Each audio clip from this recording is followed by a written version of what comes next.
हजारों करोड़ों भाई हमारे देश में राखी बनवा रहे हैं अपनी बहनों को प्रोटेक्ट करने के लिए। किससे? हमारे ही समाज से। कोलकाता के इस इंसिडेंट ने दिखाया कि किस तरह हमारा समाज फेल हो रहा है महिलाओं को प्रोटेक्ट करने में। जहां खुद चीफ मिनिस्टर ममता बनर्जी को ऐसे इंसिडेंट्स को रोकने चाहिए, वो उल्टा अपने स्टेट में प्रोटेस्ट मार्च निकाल रही हैं और कोलकाता पुलिस लोगों को प्रोटेक्ट करने के बजाय नोटिस पे नोटिस निकाले जा रही है। आखिर चल क्या रहा है इस देश में? इस इंसिडेंट में हुआ क्या? कौन जिम्मेदार है इसके पीछे? RG Kar medical college north Kolkata के श्याम बाजार लोकेलिटी में बेस्ड है। ये बना था साल 1886 में और देश के सबसे पुराने मेडिकल कॉलेजों में से एक है। और इस पुराने अस्पताल में ही एक ऐसी घटना घटती है जो पूरे देश को हिला कर रख देता है। तो रात में उसने अपने पेरेंट्स से बात करी और फोन में गुड नाइट बोल दिया। उसके बाद रात के करीब 2 बजे उसने एक ब्रेक लिया और 4 कलीग्स के साथ वो डिनर करने बैठी, जिसमें एक इंटर्न, एक हाउस स्टाफ और 2 और पोस्ट ग्रेजुएट ट्रेनर थे। कॉलेज के पल्मोनोलॉजी डिपार्टमेंट के 3rd फ्लोर में सेमिनार हॉल में उन्होंने खाना ऑर्डर किया और फिर टीवी पर ओलंपिक्स देखने लगे, जहां वे नीरज चोपड़ा को सपोर्ट कर रहे थे। वो नीरज को सपोर्ट कर रहे थे और उस दिन उसने सिल्वर मेडल लाया। सेमिनार रूम 40 बाई 30 फीट का एक कमरा है जहाँ 50 लोग बैठ सकते हैं और इस सेमिनार रूम में घुसने के लिए आपको 3rd फ्लोर की लिफ्ट से एक कॉरिडोर को पार करना पड़ता था जहां सीसीटीवी कैमरा इंस्टॉल थे, पर सेमिनार रूम में कोई कैमरा इंस्टॉल्ड नहीं था।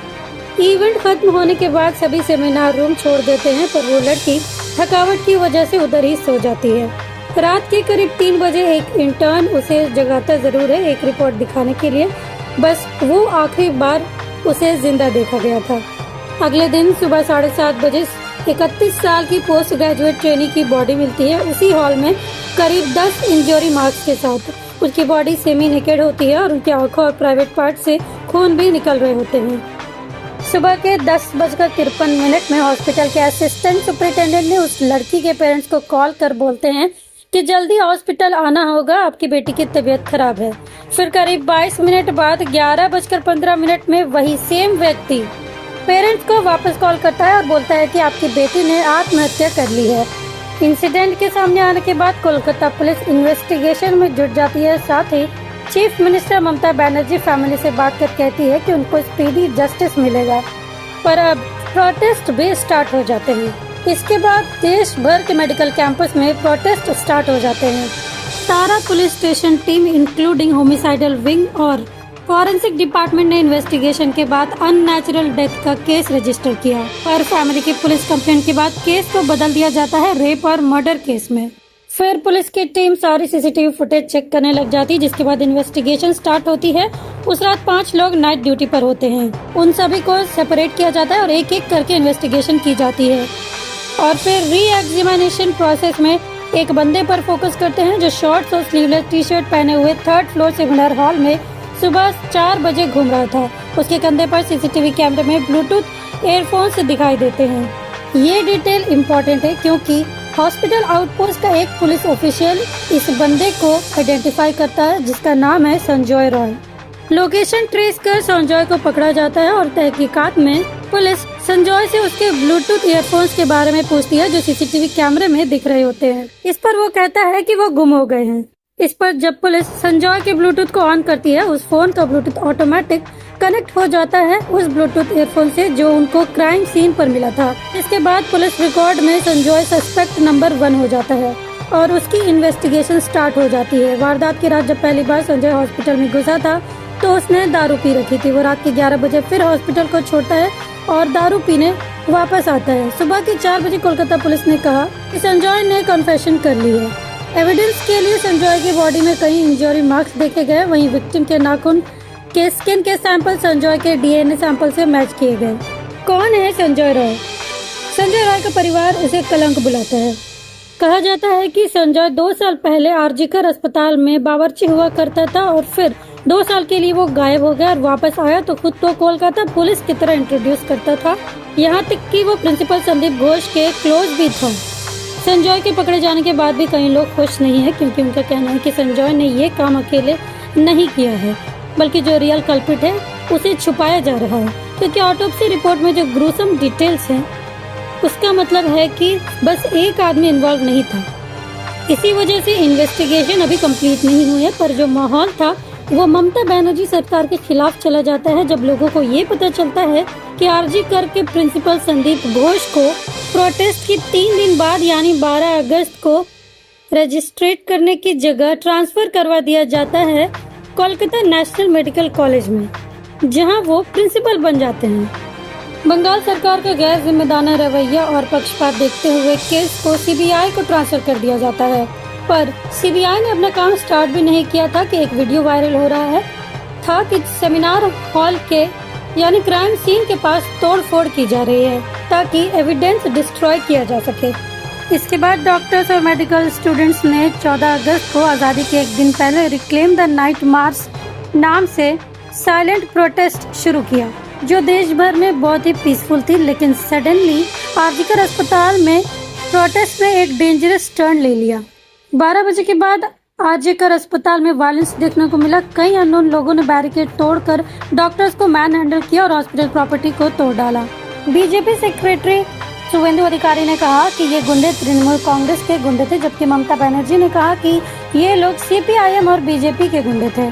इसके बाद ममता बनर्जी ने 19 अगस्त को प्रोटेस्ट करने का ऐलान किया, क्योंकि वो चाहती हैं कि रेपिस्ट को कैपिटल पनिशमेंट दी जाए, यानी फांसी की सजा। ये तो यही हुआ कि उल्टा चोर कोतवाल को डांटे। आपके स्टेट में ग्रोसम रेप हुआ। स्टेट की कैपिटल में प्रिंसिपल जो एडमिनिस्ट्रेटिव हेड होता है मेडिकल कॉलेज को, उनको हटाया नहीं जाता बल्कि ट्रांसफर कर दिया जाता है। और फिर आप मांग कर रहे हैं स्पीडी जस्टिस और कैपिटल पनिशमेंट की। आपकी पुलिस, आपकी सरकार, तो ये नाटक किस चीज का हो रहा है? खैर, ये एक तरीका हो सकता है लोगों को डाइवर्ट करने का। इन्वेस्टिगेशन अभी पूरी नहीं हुई है। करीब 10 दिनों से हर जगह, हर अखबार, हर चैनल में एक ही स्टोरी और उसको लेकर तमाम राजनीति भी हो रही है। आरजी कर मेडिकल कॉलेज की 31 साल की पीजी डॉक्टर ट्रेनी की रहस्यमयी मौत और उसके साथ हुई दरिंदगी की असल सच्चाई हर कोई जानना चाहता है। क्या ये इत्तेफाक है कि 23 साल पहले इसी अस्पताल में एक हादसा हुआ था और आज 23 साल बाद इस एक इंसिडेंट ने उस हादसे को एक बार फिर से जिंदा कर दिया, जिससे इस अस्पताल, प्रिंसिपल और बंगाल की सरकार पर फिर से उंगली उठ रही है। आरजीकर अस्पताल से महज 15 मिनट की दूरी पर कलकत्ता का सबसे बड़ा रेड लाइट एरिया सोनागाछी है। तो अस्पताल और सोनागाछी में क्या कनेक्शन है? आगे बढ़ते हैं। पिछले 30 साल के इतिहास को उठाकर देखा जाए तो इस अस्पताल में ज्यादातर लेफ्ट पार्टी का दबदबा रहा। तो जिसकी सरकार होती है उसके स्टूडेंट्स या इस तरह के यूनियन हमेशा पावरफुल होते हैं। तो यहाँ इस पूरे मामले में अब पॉलिटिक्स भी शामिल हो गई है। लगातार एक दूसरे पर इल्जाम भी लग रहे हैं और यहीं पर याद आया कि 25 अगस्त 2001 को इसी आरजीकर मेडिकल कॉलेज के इसी ललित मेमोरियल हॉस्टल में सौमित्र विश्वास 4th ईयर का स्टूडेंट अपने कमरे में सीलिंग फैन के सहारे नायलॉन की रस्सी से झूल जाता है।